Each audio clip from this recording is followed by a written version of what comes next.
저도 사실 두 번째 곡지 아마 여러분들 좀 낯설기도 하지만 어떤 얘기가 나올지 궁금하지 않나 생각됩니다.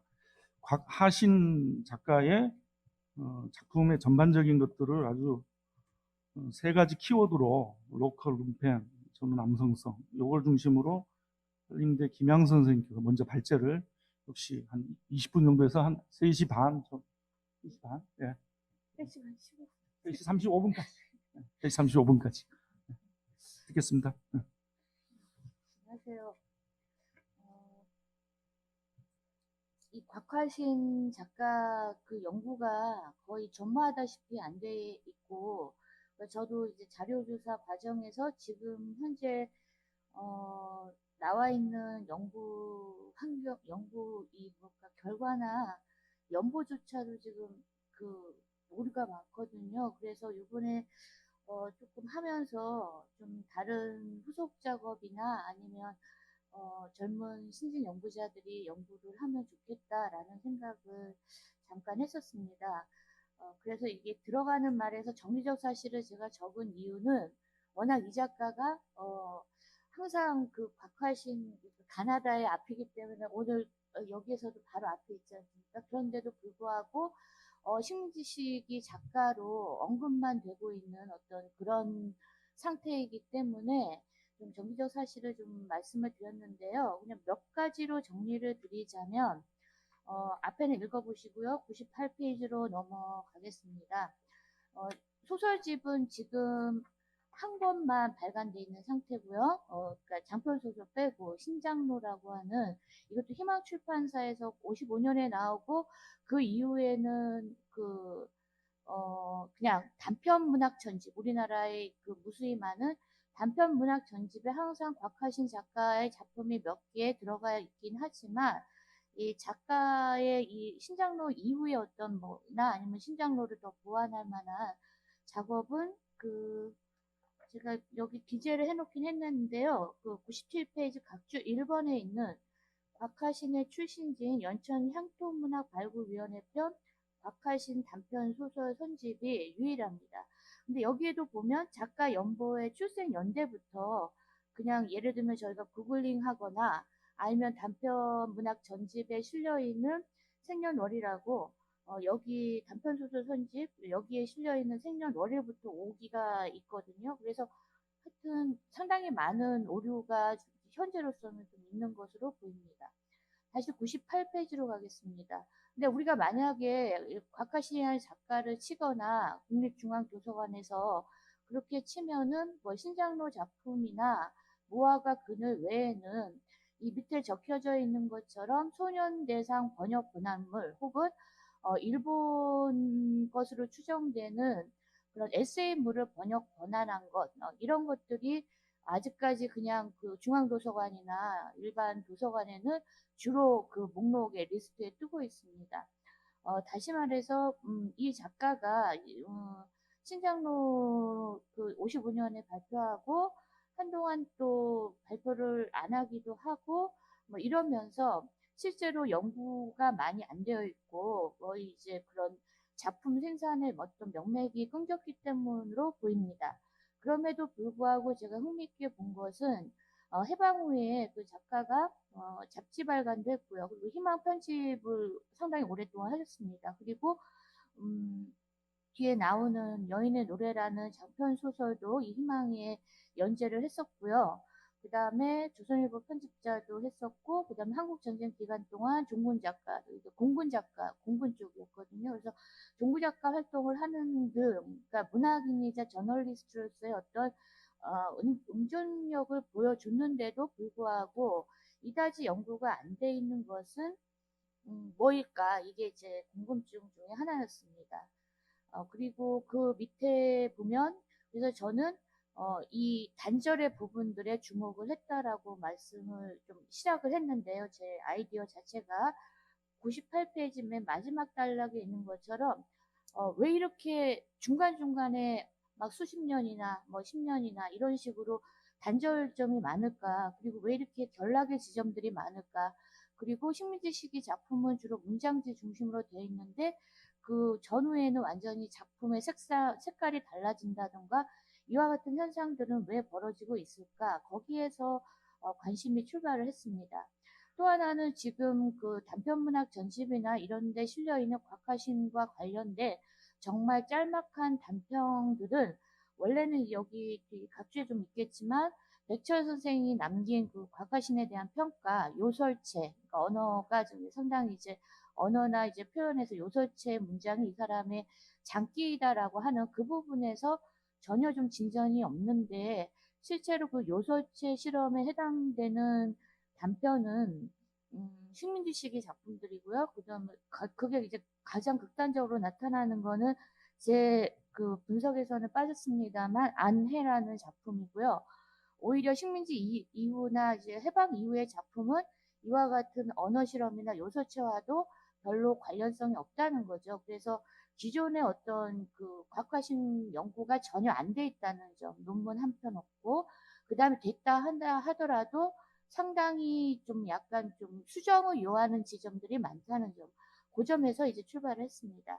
99페이지로 넘어가서 로컬 문장지의 세계관 부분을 보면 곽하신의 소설은 이 작가가 상당히 항상 맨 처음에 나오는 게 그 한국 문단사에서 기록에 남을 정도로 18세 나이에 등단을 한 겁니다.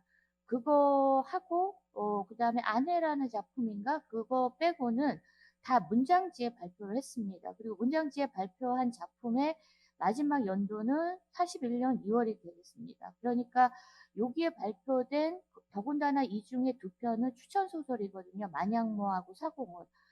그런 걸 빼고는 그 다음에는 그냥 해방으로 넘어가는 거예요. 이제 곽하진 그 작품 활동 자체가. 그런데 이제 저도 나름의 이제 강박관념이 좀 있다는 거를 먼저 말씀을 드리겠습니다.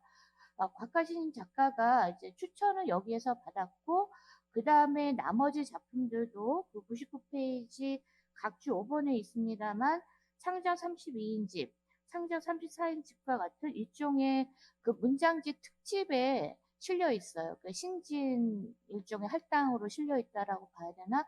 그런데 이제 저는 이제 문장지에 또 의미를 부여하다 보니, 이 30년대 후반 문장지의 세계관을 뭔가 그 곽하신 작가의 작품에서 구현하고 있는 흔적을 찾을 수 있지 않을까 그래서 열심히 좀 찾아는 봤습니다만 상당히 많은 부분에서 논의의 비약이 좀 있다는 점은 전제를 하겠습니다. 그러니까 뭔가 이 작가의 작품에서 출발하기보다는 이 작가의 작품이 왜 식민지 시기에 문장에만 실렸을까?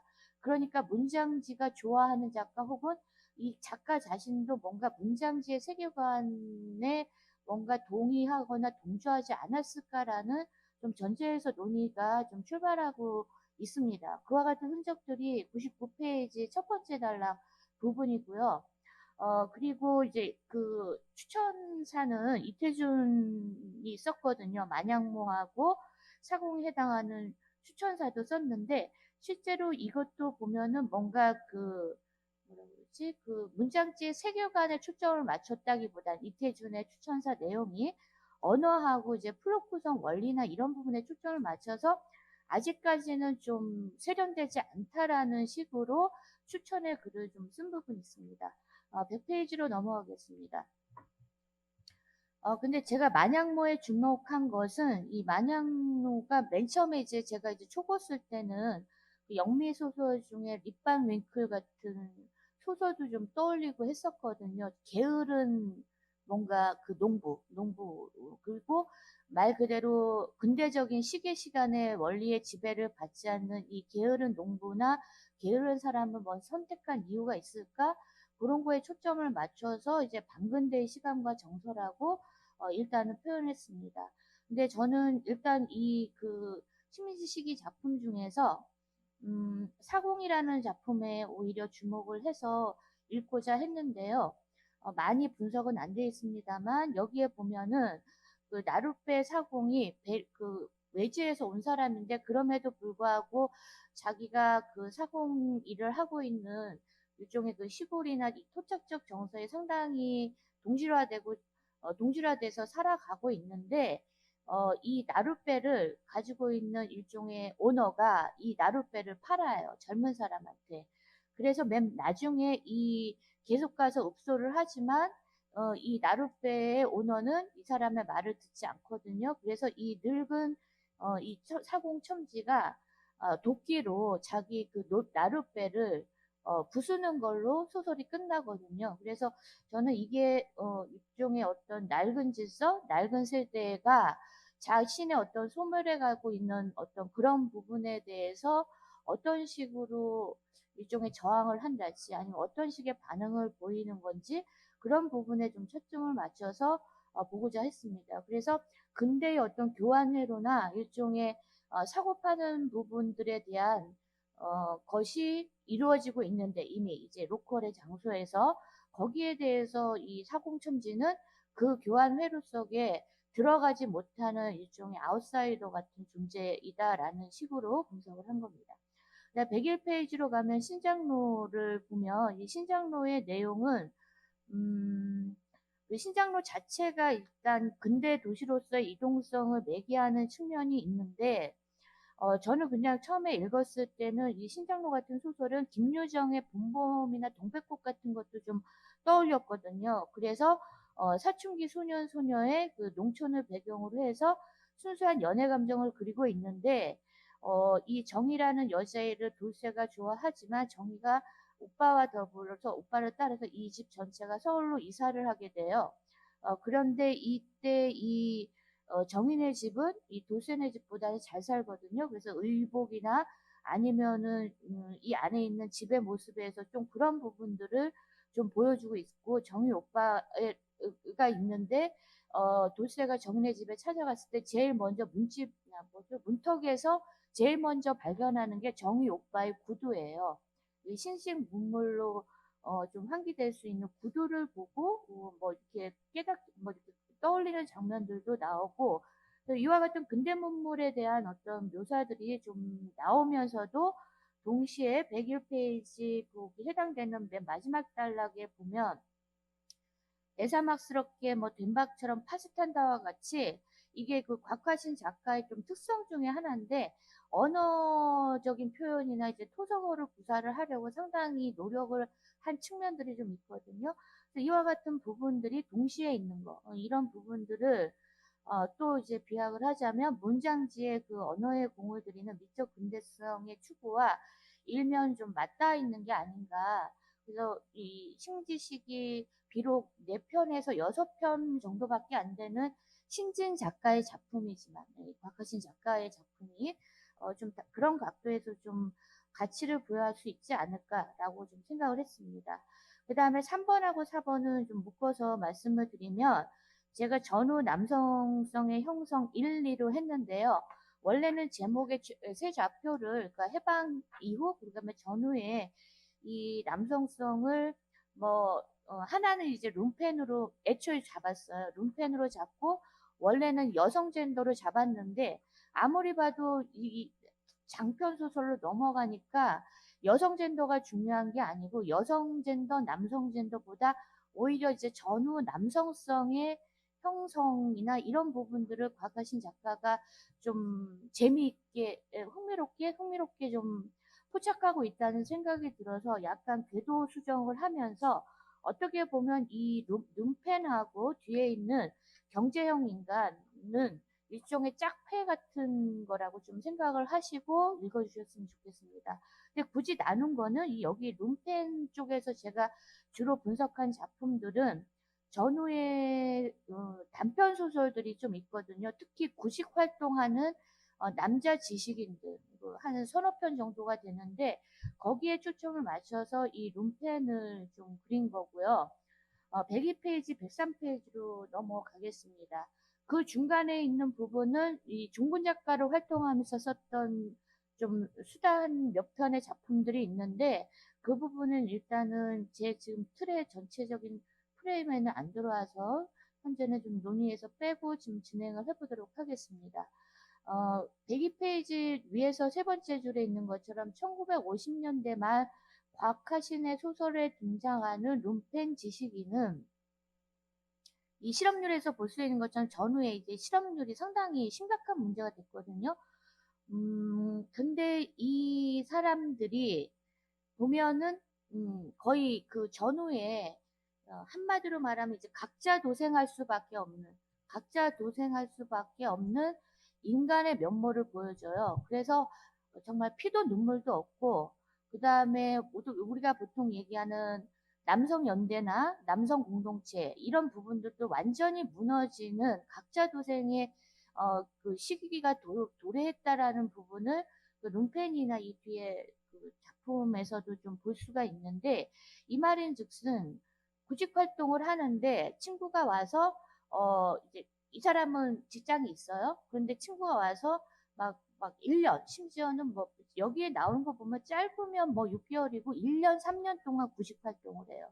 오랜 실직자 생활을 하고 있는 친구가 와서 어디 자리에 뭐 A 상사에 자리가 왔으니까 너 거기 아는 사람 있으니까 나 취직 자리 좀 알아봐줘 라고 하면, 이 사람은 자기가 이미 직장이 있음에도 불구하고 뭐냐면, 거기가 더 월급도 많이 주고 좋은 일자리니까 자기가 거기로 가는 거예요. 그러면 이 그 취직한 친구가 와서 너 어떻게 그럴 수가 있냐? 어떻게 이렇게 나를 배신할 수가 있냐? 그러면 자기가 가고 지금 있는 내 일자리를 너한테 물려줄게. 그럼 너도 일자리가 생기고 나는 더 좋은 데로 가니까 우리 둘 다한테 이득이지 않느냐. 그러니까 윈윈이지 않느냐. 그런 식의 접근법을 보이는 거예요. 그런데 이 실직을 한 친구는 막 울부짖고 배신감을 느끼지만, 이 사람은 뻔뻔스럽게 내가 너 생각해서 이렇게 짠 거야 라고 반응을 보여요. 그러니까 말하자면 감정, 동정, 뭐 연민 이와 같은 정서나 뭐 윤리의식이나 이런 부분들이 상실된 어떤 인간형들을 보여주기 시작한다는 거죠. 그래서 이거를 이제 103페이지 위에서 두 번째 줄에 타인의 처지에 대한 공감이나 이해 능력이 결여되어 있고, 일종의 그 셈법이 내가 더 좋은 자리로 가고 내 자리는 윤동수, 그 아까 말한 실직자에게 물려주는 게 더 정의롭다라고 얘기를 하거든요. 그래서 일종의 어떤 공리주의적 관점을 택한다는 거죠. 이와 같은 관점에 말고 이제 불행이나 취직 이야기 같은 경우도 다 구직 활동 얘기인데, 이제 취직 이야기의 경우에는 겨우 이제 취업이 됐어요. 그런데 그 면접까지 봤는데 결국은 그 안 뽑혀요. 이유는 뭐냐 하면 이 사람은 대졸자인데 그 일자리는 고졸자나 아니면은 중졸자도 할 수 있는 일인 거예요. 그러니까 회사에서는 너한테 이 일을 주게 되면 다른 사람들하고의 형평성에 어긋난다라고 얘기를 하는 거예요. 그러니까 이 사람은 오히려 고학력자인데 3D 업종의 일을 하려고 하니까, 이 사람은 3D 업종 일이라도 하겠다고 하지만 이 회사 입장에서는 이 사람이 필요하지 않은 거죠. 그런 이와 같은 상황을 이제 보여줍니다. 그러니까 한국 사회에 상당히 그 당시에 기형적인 경제 구조나 학력 자본에 알맞은 일자리가 없는 그런 현상을 좀 보여주고 있습니다. 그래서 저는 이제 이와 같은 관점이 좀 요 시기에 이제 룸펜 소설에서 볼 수 있는 특성인 것 같고요. 이제 식민지식의 로컬 향토에서 도시로 이행하고, 혹은 이제 도시 출신인 이 남성 지식인들이 일자리가 없는 상황에서 말 그대로 각자 도생해야 되고, 그러기 위해서 남을 밟고 일어나는, 친구조차도 밟고 일어서는 어떤 그런 상황을 보여주는 게 아닌가라고 생각을 했습니다. 그 다음에 이제 여인의 노래와 무화과 그늘로 갈 텐데요. 이것도 좀 간단하게 말씀을 드릴 수 있으면 5분 안에 말씀을 드리도록 하겠습니다. 여기서 이 얘기는 뭐냐면, 이 여인의 노래하고 그 다음에 그 무화과 그늘은 장편 소설입니다. 그래서 무화과 그늘은 지금 장편문학 전집이나 뭐 이런 데 있고요. 그 다음에 여인의 노래는 제가 이제 희망 그거 해서 보니까 지금 작품지로 나와 있지는 않고요. 53년 11월부터 55년 3월까지 총 17회에 걸쳐서 연재가 된 무화과 그늘보다는 짧은 장편 소설이고요. 그 다음에 이제 또 하나 말씀드릴 거는, 종군 작가로 활동하면서 곽하신 작가가 썼던 그 몇 편의 그 단편들이 다 성매매 여성을 다루고 있거든요. 그 성착취의 어떤 문제를 다루고 있어요. 근데 이제 남성 작가이다 보니까 그걸 다루는 방식이 좀 이상하긴 하지만, 전쟁이라는 일종의, 저는 이제 이거를 비상시국이라고 했는데, 이 전쟁이라는 비상시국에서 그 여성들이 그 아무런 자본이 없거나 뭐 고아이거나 뭐 이런 여성들이 일을 할 수 있는 어떤 통로가 일종의 성매매 일하는 부분들을 이제 작가가 좀 강조하고자 했던 게 아닌가라는 생각이 들었습니다.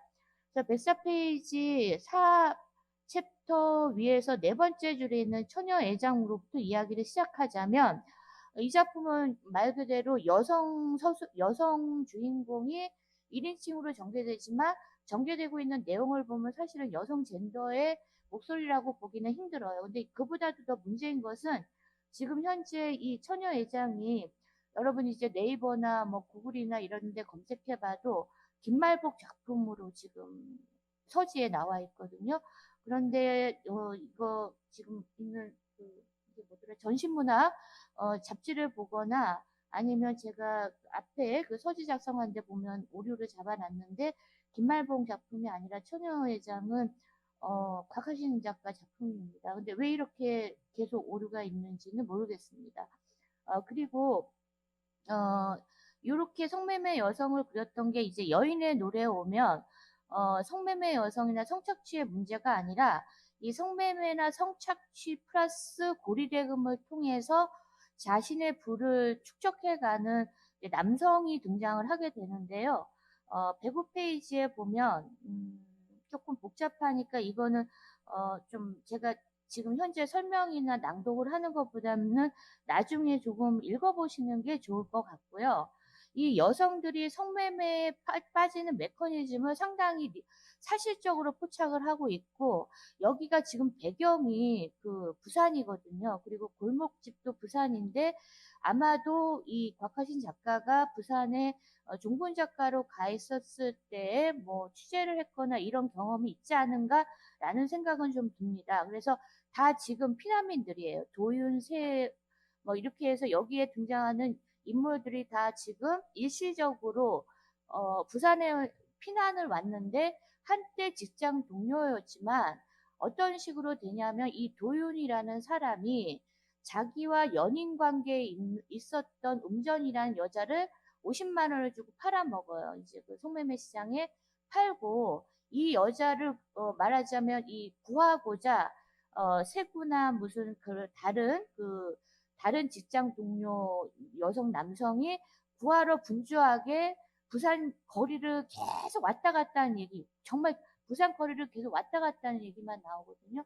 그런데 그렇게 결국은 구하지를 못해요. 오히려 너 얘를 구하고 싶으면 애 문제가 아니라 세구라는 또 다른 착한 남자는 이렇게 그 구하러 다니다가 도윤이 보낸 깡패한테 린치를 당해서 병원에 입원을 하는데 병원 입원비가 없어서 또 경옥이란 여자가 도윤이란 남자한테 또 돈을 빌려요. 그런데 이 돈이 또 없어서 이 경옥이란 여자마저 팔려가요. 성매매 시장에. 그러니까 음전이란 여자랑 경옥이란 여자 둘 다 팔려가요. 그래서 이게 여인의 노래라는 제목이 붙었는데 이와 같은 제목이 붙은 나머지 이 곽화신 작가 얘기할 때 여성의 순환을 그렸다라는 식으로 계속 평가가 이렇게 나오고 있는데 저는 여성의 순환을 그렸다는 게 초점이 아니라 어떻게 보면 정말 그 자본주의적 인간형 혹은 여기서 지금 만인에 대한 만인의 투쟁 상태라고 하면서 경제적 인간형이라고 하는 이 도윤이라는 인물의 등장에 더 주목을 해야 되고 이 도윤이라는 인물이나 나중에 모아가 그늘에 나오는 이 다른 인물의 경우에도 피도 눈물도 없이 그리고 고리대금이나 뭐를 통해서 돈이 없으면 막 2할, 5할 이자를 붙여서 돈이 없으면 그 사람의 모든 걸 뺏는 거예요. 여기 여인의 노래에서는 여성의 말하자면 여자를 성매매 시장에 내놓는다면 무화과 그늘에서는 뭐 지위를 빼앗고 그 다음에 고아원들을 빼앗고 그냥 다 빼앗거든요. 그러니까 이와 같은 인물의 등장이 시작되었다라는 게 제 논지의 이제 초점이라고 볼 수가 있습니다. 아까 그 이범선 얘기에서도 아마 만인에 대한 뭐 만인의 투쟁 상태 얘기가 나왔는데 저도 이제 그 곽하신 작가의 이 전후 작품에서 주목했던 바는 바로 그와 같고요. 그래서 109페이지로 가겠습니다. 확 가서요. 이제 109페이지에 보면 아래에서 두 번째 단락에 보면 여인의 일생이나 무화과 그늘이 청년 남녀 간의 연애를 그리지만 사실은 이거는 표층적으로 그런 것이고 스토리라인 이면에서 서사를 추동하는 것은 상대방이 나에게 이득이 되느냐 아니냐라는 이제 이윤 추구의 원리이고 이것은 남성 젠더뿐만 아니라 여성 젠더의 경우에도 마찬가지이다라고 저는 이제 파악을 했습니다. 그래서 109페이지 맨 아래 단락에 있는 것처럼 따라서 지금까지 마지막 단락만 보겠습니다. 곽화신의 소설에 대한 상투적인 평가, 여성의 입장에서 애정에 얽힌 내면 갈등과 세태의 부조리를 다루었다든가 여성의 순환을 그렸다는 평가는 교정되어야 한다고 생각을 합니다. 한국전쟁과 전후 한국경제의 파행성과 같은 사회변동이 어떻게 여성들의 지위와 성적 정체성을 무너뜨렸는지에 초점을 맞춰야 되고 전후 국가주의 재건 과정에서 구축된 남성 젠더의 상에 주목할 필요가 있다. 그래서 절대악이라고 부를 정도로 여성의 삶 혹은 동료 남성의 삶을 파멸로 몰고 가는 이 성공을 위해 질주하는 남성은 60년대 이후 구체화된 말 그대로 개발 독재 이후에 구체화된 개발 혹은 개발형 남성 교체의 원형을 보여줬다는 점에서 곽하신 대중소설의 의미가 있다라고 생각을 합니다. 결론은 마치겠습니다. 예. 방금 읽었던 그 대목이 곽하신 소설이 우리가 주목을 한다면 어떤 부분들을 새롭게 읽어야 될지에 대해서 아주 명료하게 정리를 해주신 것 같습니다. 자, 이에 대해서 동국대 허병식 선생님 토론 좀 해주십시오. 예, 예, 허병식입니다. 토론문을 빠르게 읽어보도록 하겠습니다. 김영수 선생님 발표 잘 들었습니다. 제가 현대문학을 전공하고 있으면서도 그동안 곽하신 소설을 읽어본 적이 없었는데 이번에 새로운 작가를 알게 되어서 굉장히 의미 있는 기회였다고 생각합니다. 선생님께서는 곽하신의 문학 세계를 로컬, 룸펜, 전후 남성성이라는 세 개의 좌표를 통해 파악하셨습니다. 작가의 문학 세계를 전체적으로 통찰할 수 있는 의미 있는 분석이라고 판단됩니다. 근데 전 토론자로서 이 세 개의 좌표의 분절보다는 그것의 연결에 대해서 좀 생각을 해봤고 그 지점에 대해서 먼저 첫 번째 질문을 드리고자 합니다.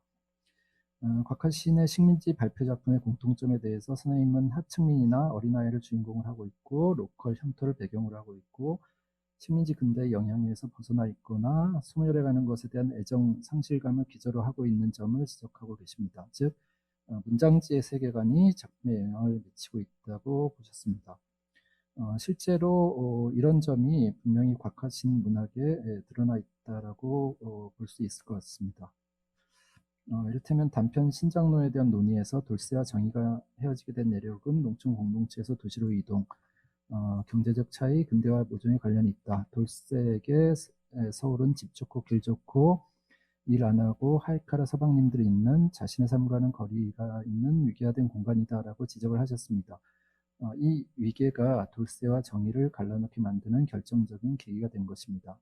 그러나 이 작품만을 놓고 봤을 때 제가 곽하신의 다른 작품들을 좀 찾아보려고 했는데요. 역시 접근이 쉽지 않아서 몇 편만을 제가 겨우 읽어봤는데요.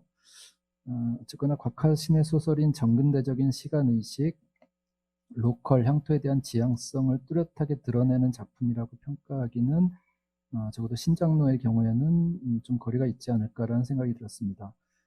선생님께서도 근대 이동수단에 대한 인식이 이 신장로 소설에서 부정적으로 나타나지는 않다라고 유보적인 판단을 보여주고 계시지만 정의가 서울로 간다는 이야기를 들은 돌쇠의식에 전찻길, 기차, 마차, 화신상의 미스꽃이 자전거 구두, 닥치는 대로 눈앞에 서울 장안이 얼씬거렸다라고 표현되는 대목이 저에게는 의미 있게 느껴졌습니다.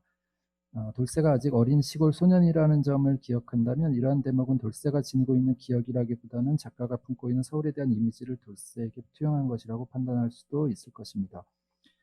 그리고 이 이미지들은 그것이 정의를 빼앗아가는 곳의 표상이 아니라면 오히려 부정적이지 않은 장소에 대한 그리움을 담고 있다고 느낄 수도 있습니다. 무엇보다 이 작품의 결말에서 정의가 떠나간 길을 따라 나서는 돌쇠의 행위는 그가 내쳐 서울로 가거나 혹은 머지않은 시기에 고향을 떠나리라는 예감을 갖게 만들기에 충분합니다. 이런 점에서라면 곽하신의 로컬 향토성에 대한 판단이 조금 달라질 수 있지 않을까 생각을 했습니다.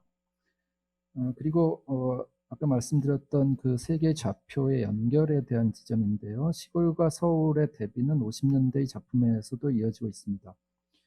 특히 발표자께서 전후 남성성의 구현이라고 평가하신 무화과 그늘 같은 소설에서도 그 남성성이 구현되는 장소가 서울이라면 그러한 투쟁에서 패퇴하고 희생당한 인물들이 어김없이 시골로 찾아 들어가는 모습을 발견할 수 있습니다. 또한 이 무화과 그늘에는 모두가 다른 모두에게 늑대로 존재하는 남성성의 강한 발현이 드러남과 동시에 그 투쟁에서 패퇴한 인물들이 어쩔 수 없이 룸펜이 되어가는 과정이 또한 드러나고 있다고 생각합니다. 그러니까 세 개의 좌표가 분절되기도 하지만 또한 연결되는 것이 박하선 소설의 특징이 아닌가라는 생각을 했습니다. 이를테면 무화과 그늘은 황기찬이 만인에 대한 투쟁의 과정에서 승리하는 강한 남성성을 구현하는 서사로 읽히지만 동시에 그런 만인과의 투쟁에서 패배한 손정호와 정성욱이 룸펜이 되어가는 과정이라고 읽힐 수도 있습니다. 이러한 대목들이 로컬, 룸펜, 전후 남성성이 서로 은밀하게 연관되는 좌표일 수도 있다는 느낌을 주었습니다.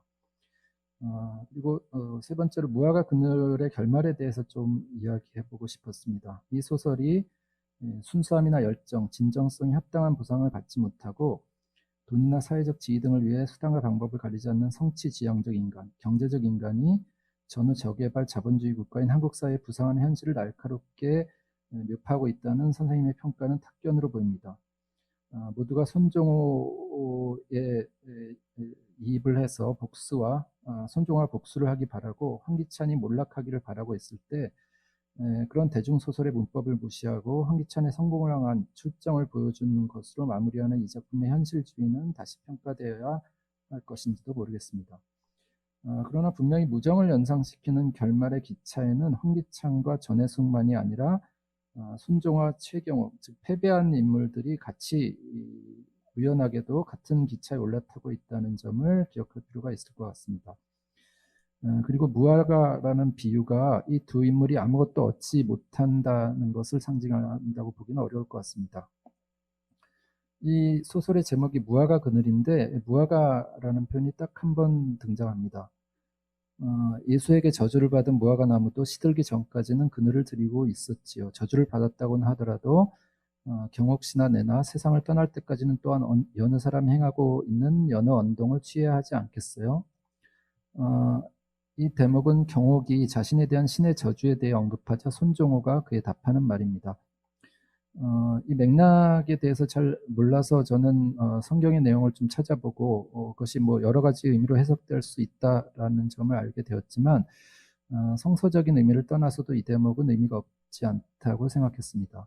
아무것도 남은 것이 없다고 해도 세상을 떠날 때까지는 무언가 행동을 하지 않을 수 없다라는 판단이 손종호와 최경옥을 기차에 오르게 한 것이라고 생각할 수 있을 것 같습니다. 무정의 기차에 탄 형식과 선영의 목적지와 병욱과 영채의 목적지가 달랐던 것처럼 황기찬의 목적지와 손종호의 목적지는 다르지만 그것을 성공과 실패로만 평가하는 것은 성급하지 않을까 생각했습니다. 이러한 부분에 대해서 선생님의 의견을 여쭙고 싶습니다. 감사드립니다. 네, 바로.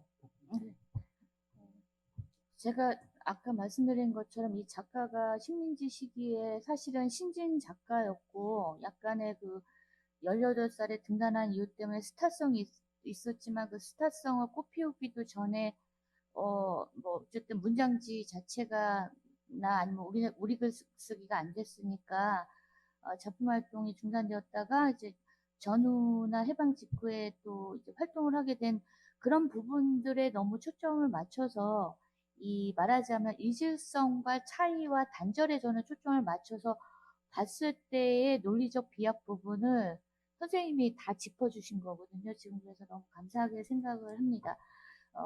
그래서 아마도 선생님은 이제 좀 더 섬세하게 읽으면서 이 단절 지점이 아니라 이 단절이면서도 작가가 갖고 있을 어떤 지속성이나 이런 부분들을 조금 세심하게 보라고 하는 그런 조언으로 제가 받아들였습니다. 그래서 일단 그 식민지 시기 신장로 부분은 일단 그 서울에 대한 동경이나 이런 부분들이 분명히 드러나고는 있고, 그 다음에 사실 그 서울 지향성은 문산행 기차를 이 돌쇠가 타면서 상당히 곳곳에 문물이나 이런 부분에 대해서 지향성은 좀 드러나 있다고 생각은 들고 있습니다. 근데 이제 제가 아까 발표에서 말씀드린 것처럼 이 신장로를 제외한 나머지 작품들의 경우에는 조금 더 다르기 때문에, 그러니까 뭐라 그럴까, 좀 약간 상투적인 부분도 있고, 뭐 시골 마을에서 뭐 심지어 이제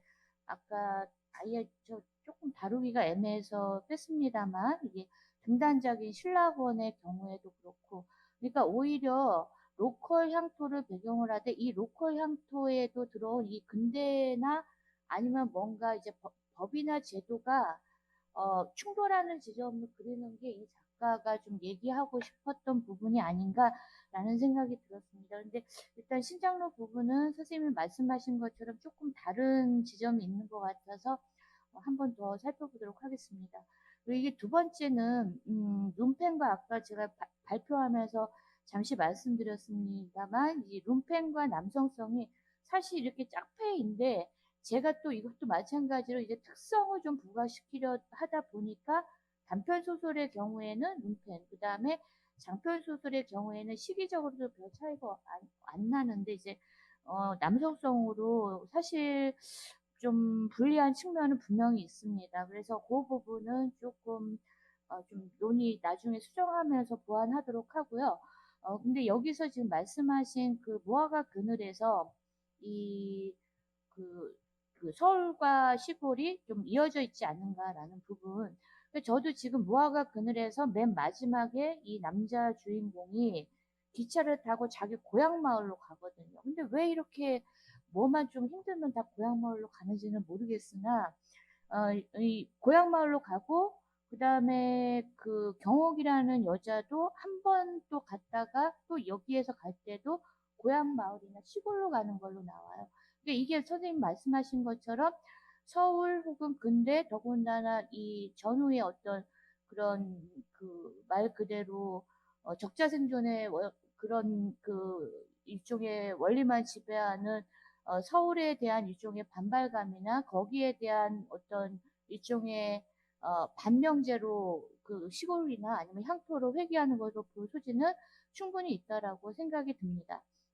근데 이 맨 마지막에 이 네 명이 다 타는 것 때문에 제가 무정과 유사하다고 말씀을 드린 거거든요. 주요 인물들 네 명이 다 우연히도 서로는 모르는데 같은 기차에 타는 거, 뭐 이것 때문에 그런데 이제 무정에서의 기차는 말 그대로 무명 개화를 향한 기차잖아요. 거기에 다 타는 지식인들이. 근데 여기에서는 이 양쪽이 하나는 이제 승자이고 하나는 패자이다라고 저는 봤던 거고 선생님은 그렇게까지 보는 게 아니라 오히려 손종호가 다시 한번 이게 자신과 등진 사람에 대한 용서의 의미나 좀 다른 각도에서 볼 수 있지 않을까라고 말씀을 하신 것 같습니다. 근데 그 손종호가 어떤 길을 갈지는 모르겠고 황기찬이 가고자 하는 길은 분명한데 이제 국제교장회의 시제 그게 있었는지는 모르겠습니다만 더 넓은 출세의 길로 가는 거고 손종호는 이제 고향으로 가서 어떤 길을 갈지는 모르지만 이 손종호가 가지고 있는 특성은 패배에도 계속 뭔가를 시도한다는 거예요. 특히 교육 부분에서. 근데 저는 어떻게 보면 이것도 일종의 이 순진한 이 사람의 이 면모 자체가 너무 교과서적이거나 계몽적이지 않은가 언뜻 생각을 했습니다. 그리고 어떻게 보면 이와 같이 끊임없이 패배함에도 불구하고 또 다른 내일을 모색하고 뭐 교장직에서 하니까 고아원 원정을 하고 고아원조차 뺏기니까 또 이렇게 가고 이러는 것 자체가 일종의 그런 그냥 이것도 개발형 주체가 아닐까? 뭐 끊임없이 뭔가 자기를 단련하고 수양하려고 하는 주체가 아닐까라는 생각은 언뜻 했습니다. 지금 답변 드릴 수 있는 거는 이 정도라고. 이 정도. 예. 사실 지금 발제와 토론을 들으면서 문득 드는 생각이 지금 현재 한국 문단에서 왕성하게 작품 활동을 하고 있는 작가 시인들도 많고요. 또 어느 구석에서는 고독하게 이 코로나 이 시국에서도 자기 언어를 갈고 다루는 시인 작가들이 많죠. 근데 오늘 발제를 들으면서 결국 이 탄생 100주년 문학인 기념문학제가 뭐 농담반 진담반 언제까지 지탱이 될 거냐, 뭐 이런 얘기도 사실 오고 가는데, 저는 오늘 발제가 이런 게 상당히 중요한 의미가 있지 않는가 생각됩니다. 기존에 알고 있는 한국 문학의 그 지형도, 지리상의 그 안정되고 고착화된 것을 자꾸만 더 정교하게 가다듬고 정전화하는 데 더 열을 쏟는 것, 물론 의미 있죠. 하지만 거기에서 조그만 옆길로 봤을 경우에 다시 한번 주옥같이 빛날 수 있는 그 지점들을 이런 기획을 통해서 다시 찾아내지 않는다면 아마 일반 대중 독자들은 한국 문학의 안팎의 이런 풍요로운 보석 같은 성취들을 외면하기가 십상일 것 같습니다. 이 기획하신 분들 정말 감사드립니다. 다 이제 곽하신 오늘 중요한 작가를 발견한 것 같습니다.